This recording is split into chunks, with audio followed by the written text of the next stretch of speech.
Voilà, bonjour à tous, bienvenue dans ce direct, dans ce live. Je vais commencer à en faire pas mal de ces lives parce que pour moi c'est des formats qui sont vraiment très simples et puis c'est vrai que j'ai pas énormément d'activités sur la chaîne.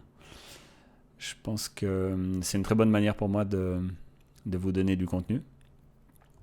Alors comme vous pouvez le voir aujourd'hui on est devant un logiciel de montage vidéo et la bonne nouvelle c'est qu'il est gratuit. Alors, il est peut-être pas aussi connu que les autres, hein, bien qu'il commence à quand même avoir à faire un petit peu ses preuves. Je vais juste voir pour le chat.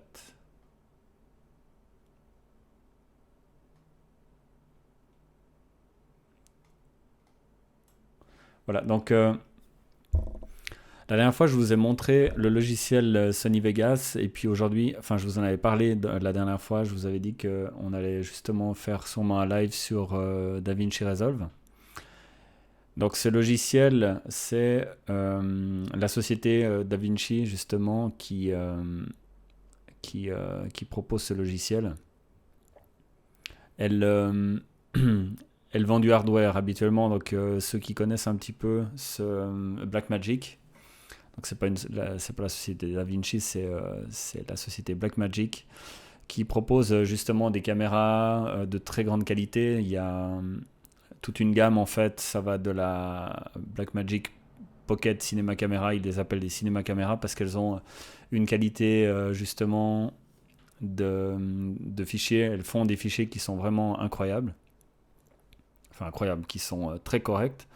Et puis ils ont une gamme justement qui va jusqu'à des super caméras qui ont une qualité justement cinéma. Après évidemment, ben, c'est pas la caméra qui fait la qualité, hein, évidemment, c'est toujours la personne qui va utiliser le matériel. Alors, on a ben, devant nous ici, on a simplement le logiciel avec plusieurs trucs à voir. J'ai ouvert un montage justement comme ça je peux vous montrer un petit peu les trucs. Je vais peut-être faire une copie. Donc on va peut-être déjà justement enregistrer le projet sous une copie. Comme ça on va pas tout détruire. Ça je pourrais faire vraiment n'importe quoi, tout ce qui me passe par la tête et puis ce sera pas très grave. Alors on a une partie ici média, ça c'est assez commun, il y a pas mal de logiciels qui font la même chose. Il y a une partie justement qui permet de remplacer des médias. Si tout d'un coup on a envie de remplacer un take, on va pouvoir le faire ici dans cette partie-là. Aujourd'hui, on regardera surtout la partie montage parce que c'est vraiment la plus intéressante. C'est surtout ce qui vous permet de vous débrouiller après directement une fois que vous essayez.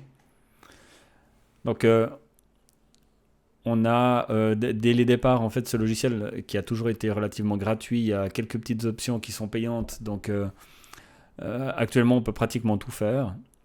Il y a, je crois que la dégranulation, quand on l'active, on commence à se retrouver en face d'une option payante. Après, je ne me rappelle plus exactement ce qu'il y a comme options, mais qui sont pas dérangeantes du tout. On peut tout à fait travailler comme ça. Euh, on a de plus en plus d'options. Hein, il se développe très vite. C'est en train de devenir un leader pour moi. C'est assez facile à voir. Donc moi j'ai utilisé quasi jusqu'à maintenant toute ma carrière dans le montage, dans les médias, etc. à travers ma société, enfin tous ces trucs. J'ai utilisé principalement Sony Vegas et Final Cut Pro. J'ai vu un petit peu les évolutions, typiquement Final Cut standard jusqu'au moment où c'est devenu un truc encore plus sophistiqué sur enfin le truc auquel il ressemble aujourd'hui, hein, avec pas forcément de timeline. On voit c'est devenu assez sophistiqué, mais quand même très simple à utiliser. C'est assez efficace sur les ordinateurs portables. Mais je trouve que c'est assez sans comparaison avec ce qu'on peut faire ici. Après, pas forcément dans les techniques de montage basiques, mais vraiment dans les possibilités colorimétriques. C'est assez fou, il y a vraiment des trucs super cool. C'est vraiment en temps réel, il n'y a vraiment aucun problème. Alors, on va regarder justement quelques petits trucs pour commencer, parce que après c'est pas tout de parler, il faut montrer aussi quelques trucs. On a typiquement une timeline tout à fait équivalente à ce qu'on trouve dans tous les autres logiciels de montage. Ben ça, franchement, c'est vraiment pas difficile. On va déposer simplement ces médias. Alors, il y a une petite subtilité. Je pense que c'est au niveau, voilà, médias. Il faut rajouter ici, parce que c'est un petit truc qui marche pas toujours chez les gens et ça peut vraiment être embêtant. C'est de comprendre en fait à un moment donné que on peut drag and dropper en fait des médias de l'extérieur et les mettre dans la barre de montage. Mais ça va pas marcher, en fait ça va simplement afficher un symbole que ça fonctionne pas. C'est parce qu'on n'aura pas défini ici comment dire, les disques de travail. Donc il faut quand même lui dire ça. Donc on doit ajouter un nouvel emplacement, aller le chercher, puis le connecter. À partir de là, dès que le nouvel emplacement, par exemple un disque dur, en SSD si on veut faire du montage vidéo ultra rapide, etc. Ou un accès réseau, ça doit être simplement ajouté ici. Alors moi j'ai mes disques de travail qui sont bons, donc si je veux déplacer un média de l'extérieur, un film, et puis le mettre sur le banc de montage, ça va être compatible. C'est pas comme dans Vegas où on peut foutre des trucs de n'importe où et ça marche toujours. Alors là, je vais pas drag and dropper des médias dedans, je vais juste vous montrer un petit peu les médias. Donc on a simplement, la première chose, c'est que quand on veut zoomer pour y voir un petit peu plus clair, il faut simplement actionner la touche Alt et puis avec le bouton central de la souris, on va pouvoir justement zoomer simplement en utilisant la boule centrale, en faisant une rotation dessus et en maintenant la touche Alt activée, on va pouvoir zoomer dans le montage. Donc, je répète juste, parce que je l'ai dit, mais je ne sais pas si c'est clair pour tout le monde. On a un logiciel qui est gratuit, donc qui est extrêmement performant, qui est vraiment très compatible avec le matériel de Blackmagic, qui sont donc des caméras, etc. Et aussi des interfaces. Il y a des encodeurs, MP4, temps réel, il y a des trucs assez balèzes chez Blackmagic, il faut aller voir un petit peu le site. Et donc ce système-là est gratuit puisque je pense qu'ils font surtout leur marge sur les ventes de hardware et ce qu'ils font c'est qu'ils mettent à disposition un bon de montage qui est vraiment très sophistiqué pour que les gens puissent l'utiliser directement avec le matériel.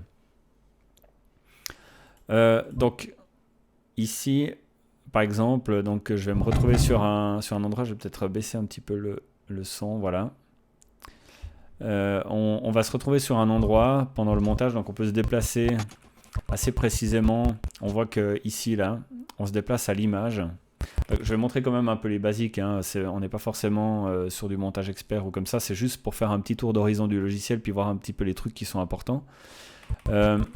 Ici je me déplace à l'image avec simplement les flèches gauche-droite du clavier et puis si je tiens la touche Shift, on voit que je vais me déplacer beaucoup plus rapidement, ce qui est vraiment très pratique. En maintenant simplement la touche Shift et puis les flèches gauche-droite, je vais pouvoir me déplacer dans le montage relativement rapidement. Sinon, simplement, je vais me déplacer à l'image pour faire du cut précis. Alors, comme dans Vegas, si maintenant je fais une opération de découpe, alors je peux utiliser les petits outils qui sont là, comme la lame de rasoir qui est commune un petit peu à tous les outils. Moi j'aime pas, je préfère utiliser des raccourcis pour pas que j'ai justement des outils qui soient tout le temps là, présents. J'aime pas forcément ça, j'aime mieux justement utiliser des raccourcis clavier. Alors simplement on voit qu'on a du magnétisme là sur les bandes. Et donc disons que j'ai décidé que j'allais couper ce média à deux endroits pour l'enlever. Je vais pouvoir simplement donc faire CTRL B et je vais avoir une coupe dedans. Ensuite, je vais me déplacer à l'image avec les flèches gauche-droite et je vais pouvoir aller faire une autre coupe. Si je laisse maintenu, je vais avancer simplement pratiquement à la vitesse de lecture du banc de montage. Donc là, j'ai décidé que je refaisais un deuxième coupe, donc CTRL B. Et voilà, simplement, je vais le retirer maintenant. Alors, soit je vais pouvoir l'effacer avec un backspace et j'aurai aucune influence finalement sur le reste du montage, c'est simplement que je le retire et puis je vais pouvoir y mettre quelque chose d'autre, par exemple un autre média qui est ici. Donc ça je le prends, je le déplace comme dans tous les logiciels de montage. À savoir que la bande de lecture on va pouvoir la déplacer en temps réel, simplement en étant ici dans cette zone. Si on est là, on va passer en mode sélection.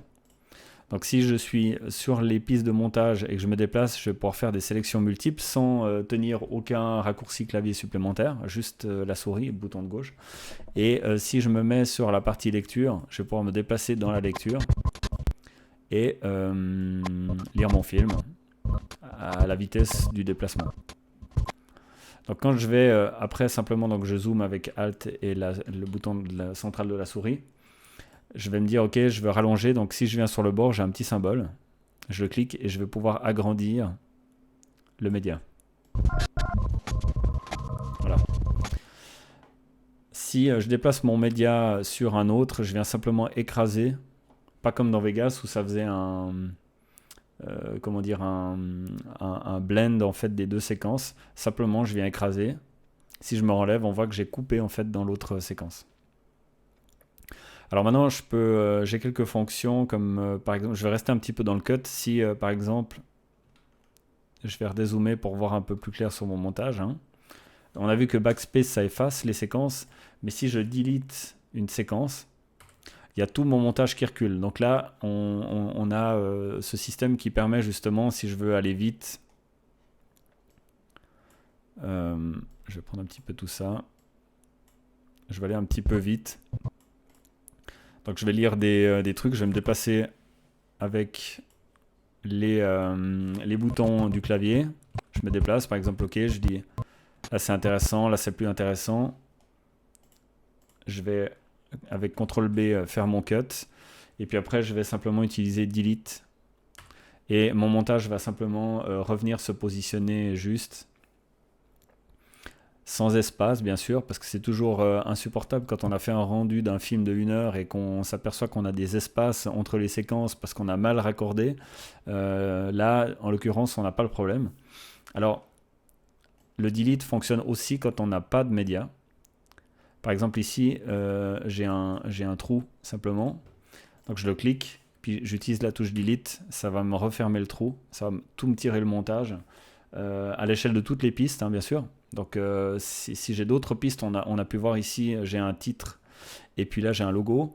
On voit que ça prend aussi en considération et ça me tire tout le montage en arrière. Voilà, donc si je peux tout à fait effacer un trou, ça va me retirer le montage en arrière. Ou simplement effacer un média. Et ça permet de faire du montage très vite. Donc là vous aurez compris comment on coupe avec CTRL B. Si je ne sélectionne pas de média, je vais revenir en arrière, voilà. Si je ne sélectionne pas le média en question et que je fais un CTRL B, ça va me couper sur toute la hauteur des pistes. Donc toutes les pistes, si j'en ai 55, ça va me couper les 55 pistes. Et parfois c'est pratique, hein, ça permet d'avoir vraiment une coupe sur l'ensemble du montage vidéo, ce qui nous permet après d'effacer plein de trucs. Généralement je le fais jamais, je préfère avoir le contrôle sur ce que je coupe, donc je sélectionne les médias que je coupe. Évidemment, de la même manière, je reviens en arrière hein, simplement, de la même manière, si je sélectionne mes deux médias avec le CTRL B, je vais avoir mes coupes sur mes deux médias. Hein. Si j'en rajoute un par-dessus, par exemple le titre ici, et que je ne le sélectionne pas, mais que je prends les autres en considération, si je fais mon CTRL B, j'ai toute la longueur du montage des médias sélectionnés, coupé, et pas justement le média qui lui n'a pas été sélectionné. Voilà. Alors, on a par exemple, alors, ce qui est assez cool à faire, typiquement, là c'est rapide comme dans Vegas. Ici, on a le son. On va pouvoir donc agrandir une piste pour y voir plus clair. Et en l'occurrence, on va pouvoir typiquement faire des fades dans le son très simplement, comme ça. Donc là, j'ai mon fade dans le son qui va se faire progressivement, parfaitement linéaire. Ils ont un petit outil supplémentaire qui est vraiment excellent, c'est qu'on va pouvoir faire exponentiel ou logarithmique dans... je ne sais pas si c'est exactement comme ça qu'on le dit dans le jargon des ingénieurs du son. Mais plutôt que de cliquer de droite comme dans Vegas ou d'autres logiciels ou de rajouter finalement un fade, on va pouvoir utiliser en 2 clics tout ce qui est nécessaire en termes d'outils pour pouvoir gérer justement le son. En tout cas les fades là en l'occurrence pour le logiciel. Salut Xavier, hein. Merci pour ton commentaire, c'est très sympa. Si jamais je ne fais pas une démonstration approfondie du logiciel, aujourd'hui je fais juste un petit parcours, on regarde un petit peu ce qu'on peut faire avec ce truc que j'utilise moi personnellement de plus en plus. Je suis en train d'abandonner un peu Vegas et Final Cut parce que ben, ce système-là est gratuit et que je tourne en fait mes films avec une Blackmagic et donc je suis 100% compatible avec ce logiciel. En plus, donc, comme je me répète, mais il est gratuit donc c'est vraiment excellent. Donc je continue. Hein. Donc là on a vu les fades. Après bah, pour la vidéo c'est la même chose. Hein. On a aussi le fade. Seulement on n'a pas la faculté de le faire justement exponentiel comme le son. Ici vous avez vu qu'on a la courbe, j'appelle ça de compositing, mais en fait dans le son c'est juste le volume. On l'a pas ici dans l'image, mais on l'a sur le volume, donc on va pouvoir très rapidement adapter des parties sans rentrer dans l'animation de clés et j'en passe. Donc là, on va simplement, je sais pas, faire des coupes comme ça, et puis on va pouvoir adapter le son d'une partie. C'est hyper pas pro de le faire comme ça, mais franchement, quand on doit monter des films en 15 minutes, des films qui sont quand même pas relativement conséquents de quelques minutes, en fait, on n'a pas le temps de s'amuser à mettre des clés partout, à tout corriger, etc. Donc on essaie de maqueter le truc assez rapido, et puis de pouvoir justement le préparer rapido sans rentrer dans les clés, etc. Voilà, donc il est compatible avec les fichiers PNG pour rajouter des logos par-dessus, pour la transparence, ça marche assez bien. Ça fonctionne aussi avec carrément des fichiers PSD. Je ne vais pas vous faire la démo maintenant. Peut-être que je ferai des petites vidéos exprès pour ces détails. Mais disons que vous drag and droppez un PSD, s'il a de la transparence, si c'est un logo, vous allez pouvoir le rajouter sur le film et le positionner très facilement. Là, d'ailleurs, c'est dommage que j'ai pas le logo, mais par contre, je vais vous montrer comment on déplace un média. Typiquement, là, j'ai un texte de fin. Alors, ça marcherait exactement pareil pour un logo. Hein. Ici, donc, j'ai mon texte. Je vais pouvoir, dans l'inspecteur, ici à droite, j'ai des options pour le texte. Je peux marquer tout ce que je veux, changer la police, le style, la couleur, et j'en passe. Donc, encore une fois, hein, je vais aller assez rapidement. Ici, on a dans les options vidéo, on va pouvoir changer le zoom, par exemple. Alors ça, encore une fois, ça marche exactement pareil avec un logo. Donc vous déplacez un logo, vous le drag and droppez, vous le mettez sur la piste qui est juste en dessus. Évidemment, c'est comme des calques dans Photoshop. Vous allez pouvoir, ce qui est en dessus est plus important. Donc ce qui est en dessus et devant dans le film. Vous allez justement, avec la transparence, intégrer un logo comme ça simplement.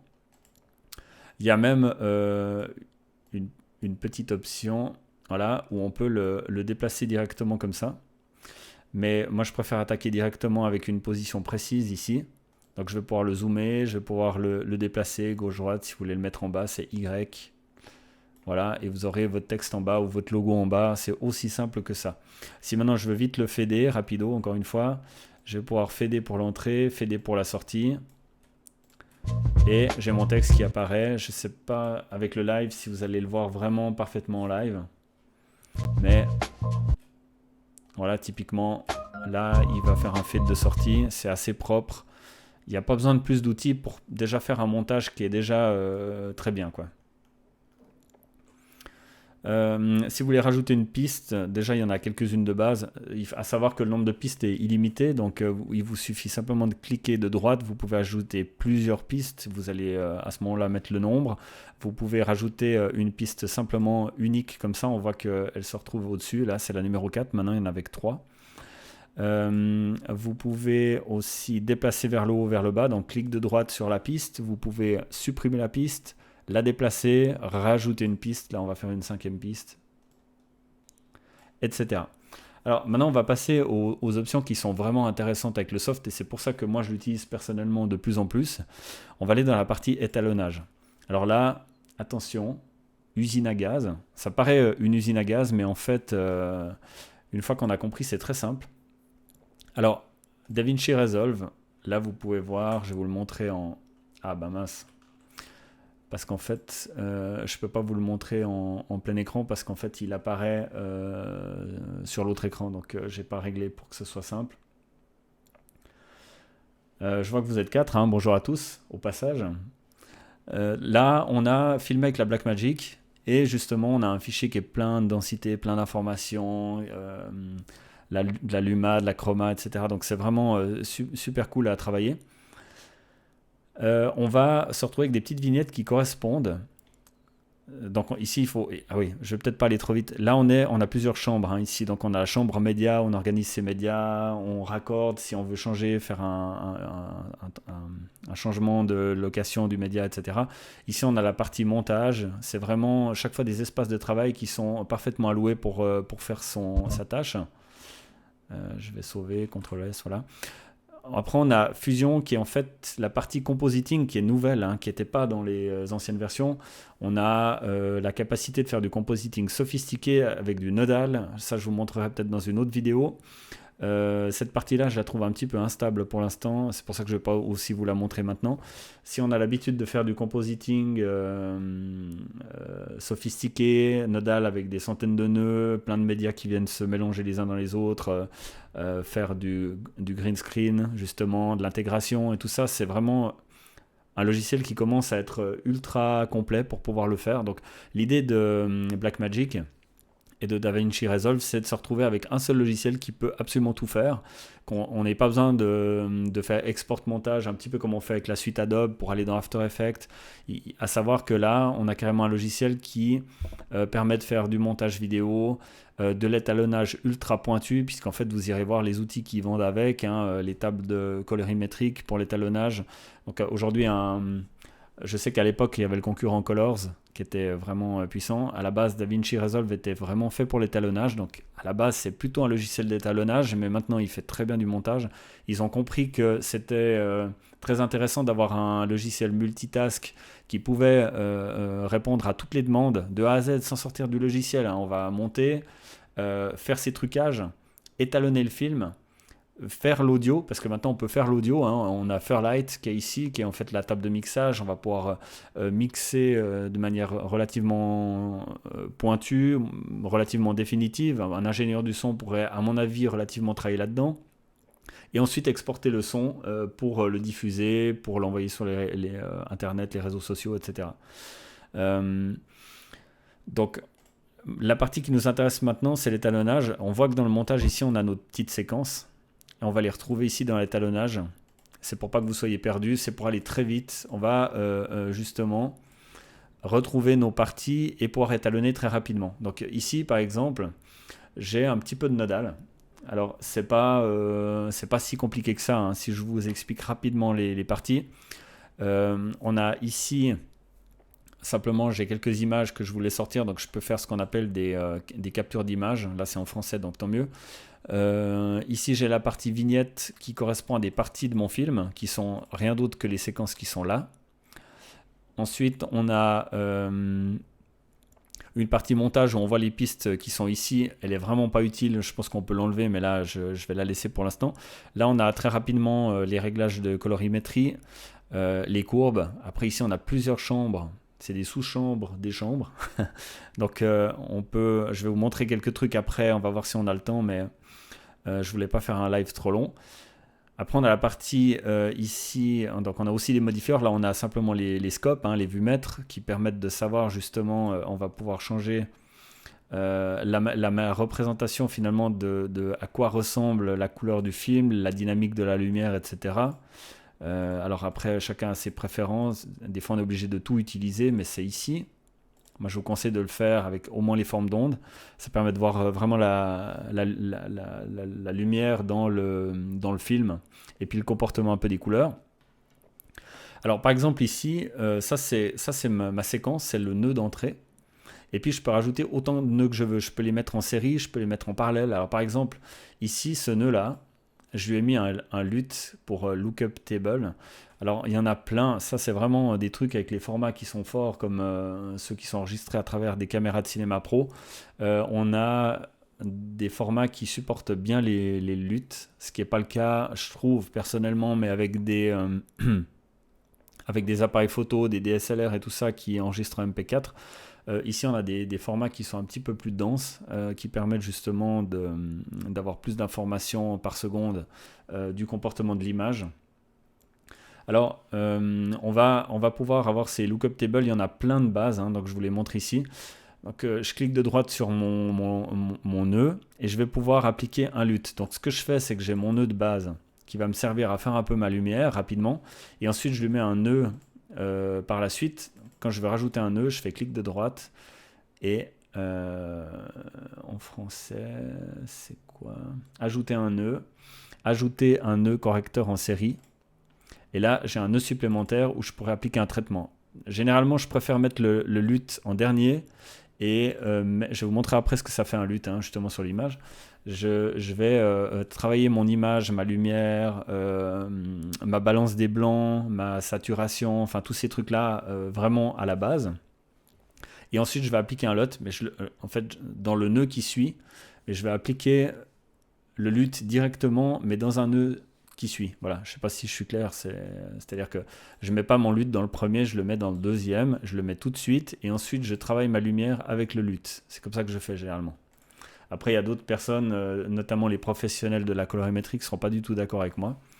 Mais je m'en fous, puisque finalement, le résultat, c'est tout ce qui compte, selon moi, et le résultat est pas mal avec cette méthode-là. Donc avec Delete, on peut enlever un nœud. Et on peut aussi réinitialiser le nœud. Si on a fait 50 réglages, on va pouvoir le réinitialiser puis recommencer les réglages, par exemple. Alors, pour mettre un LUT, et ça après, alors je ne sais pas, il faudrait que je vous explique en détail ce que c'est qu'un LUT. C'est des tables de réglage numérique de profils colorimétriques et on peut les télécharger sur Internet. Il y a des mecs qui les fabriquent, il y en a d'autres qui sont faits par des laboratoires. Ils sont censés, à la base, hein, pour la plupart, imiter des émulsions classiques qu'on a par exemple dans les trucs qu'on trouve par exemple dans la chimie des films pellicules de l'époque. Donc il y a Kodachrome, etc. par exemple, hein, pour le citer. Et on va retrouver ces lookup tables qui nous redonnent ce look comme ça. Donc c'est un peu des looks, on pourrait appeler ces trucs-là comme ça. Donc ici, les lookup 3D, il y en a plein. J'en ai un que j'aime bien, moi personnellement, que j'ai fait et que je trouve excellent. Qui est excellent, non, qui correspond bien à ce que j'aime bien faire, bien ce que j'aime comme image. Donc il suffit simplement de l'appliquer pour avoir déjà une couleur qui est très cool sur le film. Après, on peut rentrer dans les détails. Ici, je vous parlais de Kodachrome. Il y a aussi les Osiris qui sont excellents, ceux que j'utilise le plus, hein, typiquement. Il y en a des pas mal aussi, c'est les... je ne sais pas si je les ai installés ici. Je ne sais pas, mais je les utilise de moins en moins, disant que les Osiris sont incroyables. Et puis après, il y a des trucs de base, hein, comme Arri, pour Arriflex, je crois, sauf erreur, ce sont des caméras pro. Ils ont aussi un petit peu leur profil. Il y a plein de trucs. Il y a Sony, Blackmagic Design. Ici, on a tous les profils. Donc, par exemple, avec CTRL-D, je peux annuler un nœud. Donc, on voit la vidéo à quoi elle ressemble de base. Donc, CTRL et D en même temps annule l'effet d'un nœud. Et si je fais, je crois, sauf erreur, Shift-D, j'ai tous les paramètres de couleur qui sont annulés. Donc Shift-D, ça me permet de voir vraiment avant-après. Et CTRL-D, ça va m'enlever simplement un nœud. Donc là, on voit sans le LUT et avec le LUT. On voit la différence. Si je prends par exemple le robot qui est ici, on va voir sans le LUT, voilà, l'image elle est super fade. Par contre, elle est super dynamique. Justement, on a des informations dans les ombres, il n'y a pas de brûlé. On a une image qui est très dense comme ça. Et puis, dessus, je vais pouvoir appliquer tout un tas de traitements, et notamment justement le fameux LUT. Donc là, je le réapplique, et là, j'ai une image qui est vraiment sympa. C'est dommage que je ne puisse pas vous le montrer plein écran. C'est vraiment cool à voir. Je ne sais pas si j'ai d'autres exemples. Par exemple, ici, là, j'ai une séquence avec des enfants qui sont à l'extérieur d'un musée. Voilà, si j'enlève, on est un petit peu tout fadasse comme ça. Si je remets, on a les couleurs qui pop. Et puis, typiquement, je vais pouvoir régler sur ce nœud-là, je double-clique, il devient actif et je peux régler justement vous connaissez les courbes, ça je vais rien vous apprendre. Ici, on a le black, ici, on a un peu la gamma, et puis ici, on a les hautes lumières.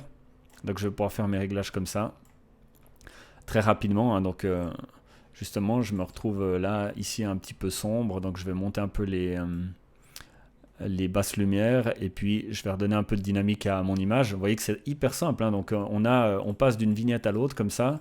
Ici on a un peu sombre, on redonne un peu du peps à l'image. Ah, là j'ai fait ce que j'avais dit qu'il fallait pas faire.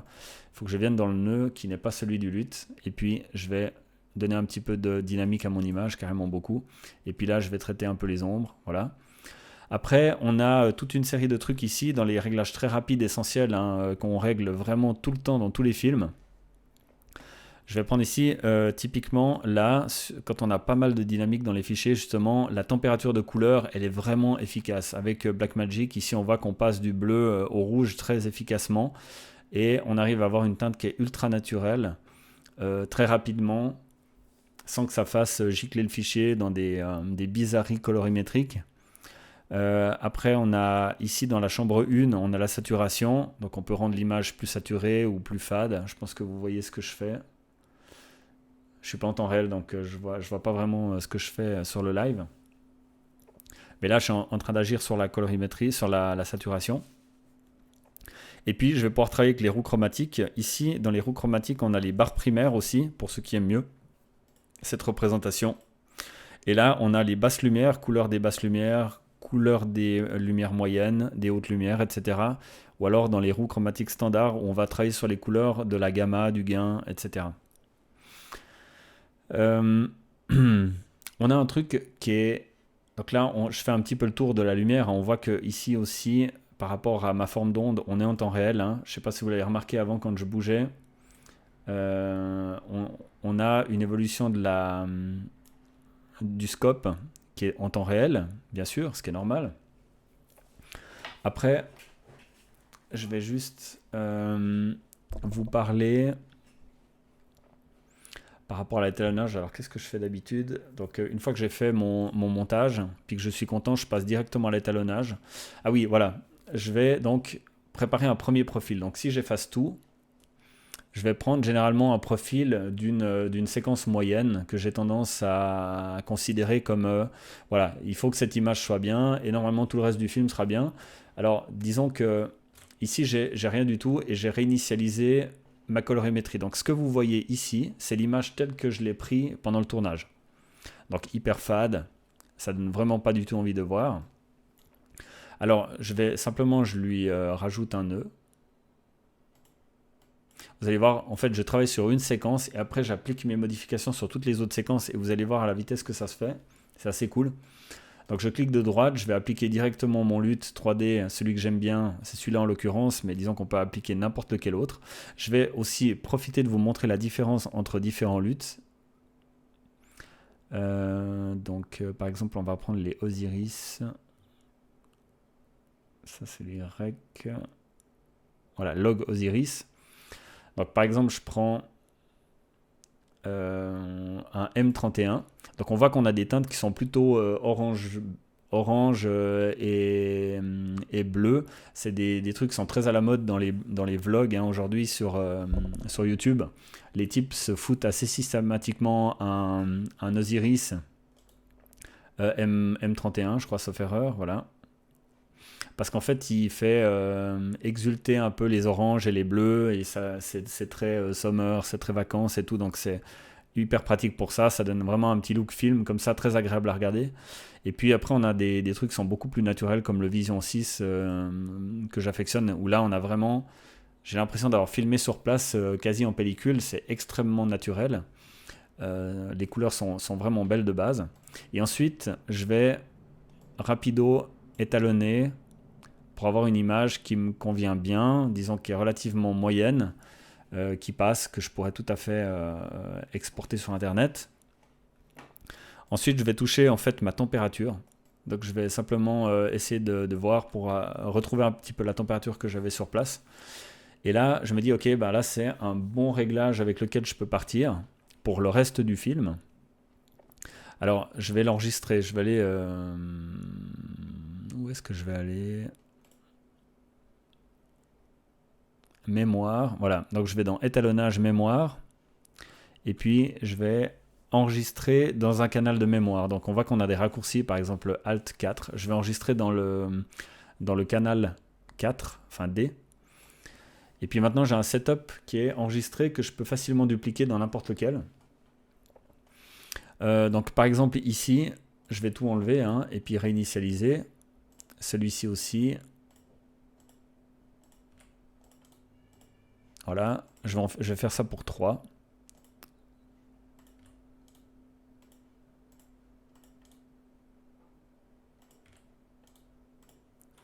Voilà, donc j'ai celui qui est réglé ici qui va me servir un petit peu d'étalon. Je vais augmenter peut-être encore un tout petit peu la saturation. Voilà, donc là j'ai une image que j'aime bien. Et puis, elle est peut-être encore voilà, un peu plus de black. Et là, maintenant ça me plaît bien, je vais écraser l'autre. Donc étalonnage, mémoire, je vais le mettre dans le 4. Et maintenant l'idée, c'est d'aller coloriser les autres. Donc ce que je peux faire, j'ai plusieurs choix. Soit je retourne simplement dans étalonnage, mémoire, et puis je fais charger la mémoire D, donc la 4. À ce moment-là, je prends mon réglage. Donc le réglage que j'avais ici, il vient sur ce média. Donc vous voyez qu'il a rajouté carrément les nœuds et tout le reste. Alors si je réinitialise, je peux aussi en sélectionner plusieurs.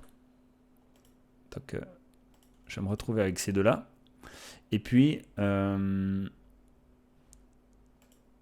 je vais aller dans l'étalonnage, mémoire, charger. Voilà. Et là, on voit que mes deux médias ont pris, c'est-à-dire qu'il n'y avait rien, et ils ont pris le réglage. Donc ce qui veut dire que simplement, si j'ai plusieurs fichiers en fait à régler d'un coup, donc je peux prendre carrément tout mon film, je règle le premier ou celui qui va bien, et ensuite je sélectionne tous les autres, voilà, par exemple, ceux que je voudrais, et je vais simplement soit passer ici et charger le réglage numéro D, ou faire CTRL 4, donc CTRL 4, et voilà, et tous mes médias ont pris le même settings. Après, par exemple, celui-ci est plus sombre, mais c'est normal, c'est parce qu'il est déjà plus sombre à la base. Donc, c'est pas parce que j'ai appliqué le réglage qui était là, qui est plus lumineux, que celui-ci va se retrouver lumineux. Je vais devoir après l'ajuster. Mais c'est aussi facile que de se déplacer sur chaque média et de dire, ok, je remonte un petit peu la pêche. Ici, c'est exactement le même. Donc, je pourrais faire par exemple un réglage pour cette séquence-là et puis l'appliquer sur cette séquence-là. Ici, on est vraiment plus sombre, donc là, je vais carrément attaquer beaucoup plus, quoi. Mais c'est aussi rapide que de faire ça, que de se déplacer le long de ces vignettes et puis d'ajuster un petit peu en fonction de ses préférences. Voilà, pour se dire, bah ok, là on est à peu près réglé, ça me convient très bien. On n'est pas dans le film expert, on est vraiment dans un réglage qui va très bien pour aller sur Internet. Après, il faut plus de soins, puis il faut surtout un ingénieur de la colorimétrie qui va vraiment pousser le truc carrément, quoi. Après, on peut faire des choses carrément cool hein, dans l'image. On peut simplement... Alors, il y a un truc qui est vraiment très puissant, c'est la stabilisation. Donc, pour ça, je vais aller... voilà, ici, dans cette fenêtre-là. Et puis, je vais lui demander le stabilisateur. Et je vais pouvoir stabiliser mon image. Donc dans la toute dernière version de DaVinci, c'est devenu encore plus simple, bien que là je crois que c'est très simple. Donc je sélectionne mon média, je regarde de bien être en arrière comme ça, et je vais pouvoir stabiliser mon image. Ici ça n'a aucun sens puisqu'en fait j'étais, sauf erreur, sur un trépied, je ne me rappelle plus. Et si je stabilise ma séquence, on voit que on est parfait. Ici on a le résultat, c'était très bien. Maintenant je vais voir ici, ma séquence bouge un peu. Donc je vais pouvoir la stabiliser en quelques secondes aussi. Stabiliser. Donc vous voyez, ça prend vraiment une fraction de seconde. Et ma séquence sera beaucoup plus stable. Et on peut encore régler cette stabilisation ici avec un lissage, des options de lissage, et un ratio de 0 à 1 pour l'intensité. En quelques secondes, on va pouvoir sélectionner justement des médias qui sont un petit peu tremblants, qui ont été faits à la main levée, comme celui-ci par exemple. Celui-là, je me réjouis de voir ce que ça donne. Voilà, on voit, alors vous ne le voyez pas très bien, mais ici on a carrément une séparation des courbes, ce qui montre qu'il y avait quand même de la stabilisation à faire. Et après, vous pouvez me croire sur mesure, j'ai fait des caméras portées. Une fois stabilisées, on a vraiment l'impression qu'on est sur un travelling. C'est super efficace. Si en plus vous avez un objectif qui stabilise déjà un petit peu l'image aussi d'origine, franchement, ça marche très bien. C'est un super logiciel. Donc, on a vu les options de montage, on monte son film.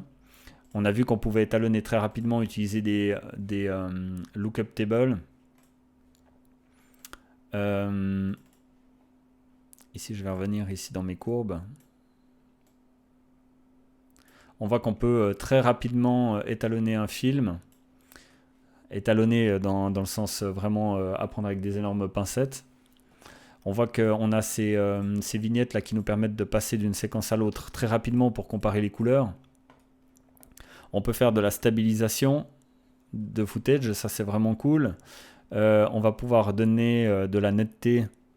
Donc ça c'est les options de flou, donc on peut rendre flou ou plus net une séquence en utilisant là les curseurs. Après je voulais vous montrer ça. Voilà, par exemple ça c'est intéressant. J'ai envie typiquement d'augmenter la lumière sur le centre de l'image. J'ai envie de donner de l'importance à un élément. Alors, on va prendre peut-être celle-là. Alors, je ne sais pas si elle bouge beaucoup. Ouais, voilà, on va faire comme ça. On va mettre en valeur un petit peu la barbe à papa qui est dans cette séquence. Alors, je vais rajouter simplement ce système. Alors là, je suis sur le mauvais truc. Justement, j'aurais pas dû faire. Je vais devoir créer en fait un nœud, mais cette fois parallèle. Donc, je me retrouve avec un nœud parallèle sur lequel je vais appliquer un cache. Voilà, ici ça c'est le fade depuis l'effet jusque dans les bords de l'effet. Du masque, c'est un masque, hein, on appelle ça. Et puis maintenant tout ce que je vais appliquer comme réglage, par exemple je vais augmenter le gain. Donc on voit qu'on a le gain qui vient augmenter que à l'endroit où j'ai le masque. Donc je vais pouvoir venir le mettre en fait sur la séquence à un endroit pour pouvoir renforcer une partie de l'image. Voilà, donc ici, si je retire mon masque, on voit ici dans cette partie-là l'endroit dans lequel il fait son effet. Et du coup, on va pouvoir régler justement l'effet indépendamment de la lumière générale de la séquence, qui elle se règle ici. Donc on voit que quand on affecte la lumière générale, eh bien, on affecte aussi le réglage de lumière du masque, mais on peut aller régler justement la lumière du masque de manière indépendante. Ainsi, justement, on aura une image comme celle-là avec beaucoup de foncé derrière et beaucoup de clair sur le dessus. Donc, vous voyez aussi rapidement que ça, en quelques secondes, en fait, on peut dire on va mettre un lookup table pour avoir le look du film. Ensuite, on va dire par exemple qu'on va simplement descendre la lumière sur l'entrée, le premier nœud du film. Voilà, par exemple comme ça. Et puis, on va mettre à mort en valeur la barbe à papa avec ici un cache qu'on peut déplacer. D'ailleurs, on peut le traquer, on peut traquer un objet. Si par exemple, on a un visage, dans une séquence, on va pouvoir affecter un masque et traquer le masque pour pouvoir appliquer un effet dessus, par exemple sur les yeux ou sur le visage, on va pouvoir faire ça. Là, en l'occurrence, ça bouge presque pas, donc j'ai pas besoin de traquer. Et je vais pouvoir justement dire, ok, alors là, je veux plus de gain, moins de gain sur ma barbe à papa. Et voilà, donc j'ai un effet, j'ai du sombre à l'arrière, j'ai ma barbe à papa qui est mis en valeur. Je vais même pouvoir lui donner un peu plus de couleur, par exemple. Donc là, je vais saturer un peu plus. Voilà. Donc ici, on aura une image plutôt désaturée à l'arrière et plus saturée sur l'avant. C'est vraiment pas beau, mais ça montre qu'on a vraiment un effet ici dans cette zone et pas ici. Alors après, si je delete ça, que je remonte alors vous pouvez aussi annuler tous les effets que vous avez fait, hein, comme ça. Ici, ma saturation, elle est vraiment faible. Donc je vais la remonter un peu, voilà. J'ai retrouvé mon image. Et par exemple, je vais lui ajouter une teinte transversale. Donc on va refaire la même chose. Clic de droite, ajouter un nœud en parallèle. Et puis maintenant, je vais rajouter un effecteur, un masque d'un autre type.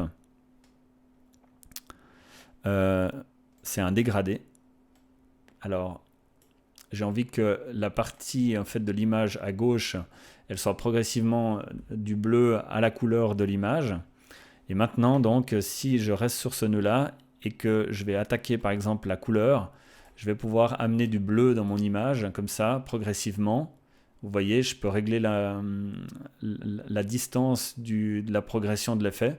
Et ici, j'ai une partie qui est toute bleue de mon image, comme si la lumière du jour était bleue et qu'on allait moins affecter la partie droite. Ça, c'est encore une fois des choses qu'on peut faire avec ce soft qui est à la base donc un logiciel de colorimétrie mais qui est devenu un logiciel de montage et qui est vraiment très compétent pour faire ça. Voilà, donc ça c'était un peu les basiques. Je ne vais pas rentrer beaucoup plus dans les détails parce que commencer à foutre des trackers, des trucs sophistiqués pour traquer les visages, on verra ça dans une prochaine vidéo. Ici vous avez vu un peu le système donc, de montage rapidement, comment ajouter un truc par-dessus, le déplacer dans l'image. Ici on a vu l'étalonnage, on a vu quelques chambres. On va voir l'exportation du film. Je ne vais pas faire toute l'exportation. Alors ici, ça se présente comme ça. On revoit un récapitulatif du film. On retrouve un petit peu aussi nos petites séquences comme dans la partie étalonnage. Et puis, on a un panneau ici qui définit les paramètres de rendu, la vision du film, les vignettes des séquences. On voit que ici, en fait, ma barre de défilement se déplace. Quand je clique sur une vignette, il vient nous la montrer. Et je vais pouvoir définir que là, j'ai le rendu de tout mon montage, ou alors je peux rendre qu'une toute petite partie en sélectionnant ici la zone de rendu. Ça, c'est la zone de rendu.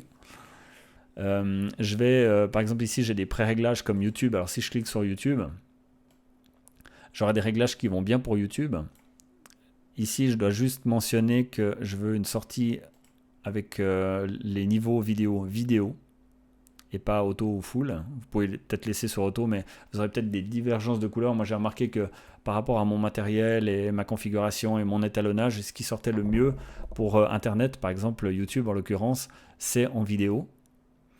Là, j'ai le chemin de sortie. Ici, j'ai le nom du film, donc je vais marquer ça, test, rendu. Ici, on a l'audio. Là, c'est du son PCM linéaire.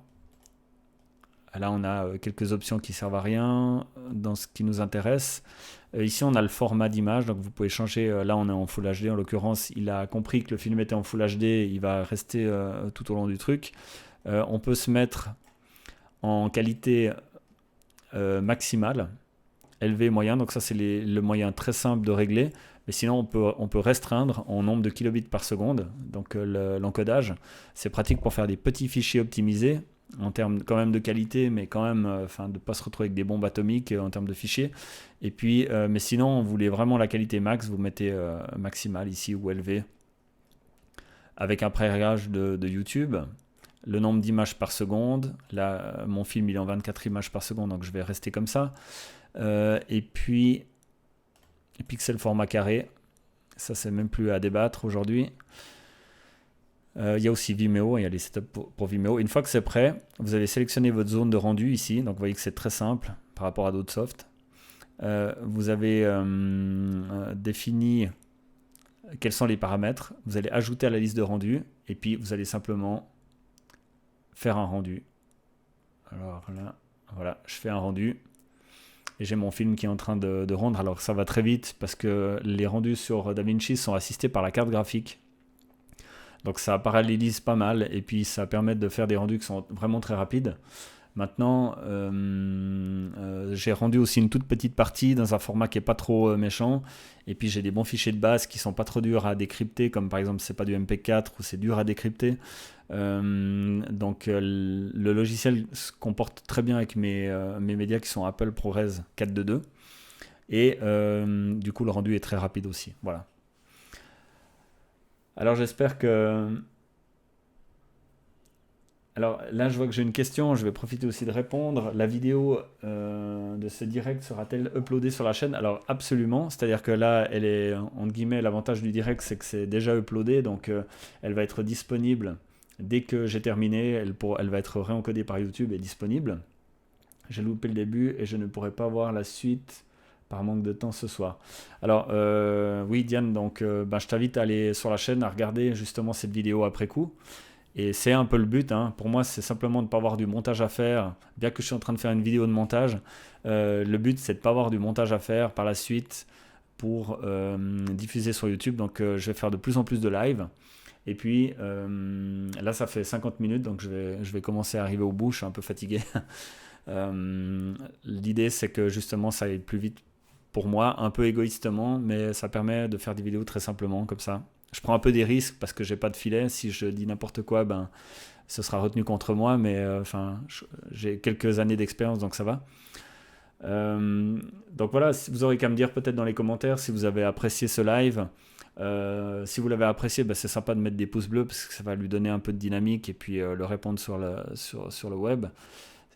Ça permettra aussi de m'encourager à faire davantage de vidéos de ce style. Donc les prochaines vidéos, peut-être je referai encore sur DaVinci parce que c'est vraiment un logiciel excellent, mais peut-être que j'irai plus dans les détails dans des parties spécifiques. Et puis en fonction peut-être des commentaires aussi, j'essaierai de spécialiser le débat plus sur des trucs particuliers comme l'étalonnage. Je sais que les gens aiment bien ça parce qu'aujourd'hui ça compte quand même d'avoir une image qualitative. Ou peut-être dans les formats de rendu parce que c'est un peu ma spécialité, l'encodage, donc je pourrais vous faire peut-être des vidéos là-dessus, je sais pas, après c'est peut-être moins intéressant pour certaines personnes. Donc voilà, en l'occurrence là je pense que vous avez en tout cas tout ce qu'il faut pour faire du montage sur DaVinci, de l'importation au rendering final pour exporter sur internet, puisque c'est là que les gens s'intéressent d'aller sur internet. Et après, j'aurai peut-être des invités, je sais pas, peut-être que je ferai ça avec des gens qui sont plus spécialisés dans la colorimétrie. Peut-être qu'on verra comment faire des rendus dans un truc comme Blender et puis faire du montage avec, j'en sais rien. On verra un petit peu par la suite en fonction de l'humeur. En tout cas, je vous remercie pour ceux qui ont suivi. C'était super agréable. Et puis, j'espère que vous aurez apprécié et compris comment fonctionne un petit peu ce logiciel. Sinon, je devrais faire d'autres vidéos pour aller plus loin, davantage. Voilà. Alors, je vous souhaite une belle soirée. Et puis, je vous souhaite du plaisir avec ce logiciel qui est vraiment fantastique et surtout qui est gratuit. Et ça, c'est très important. Voilà. Belle soirée.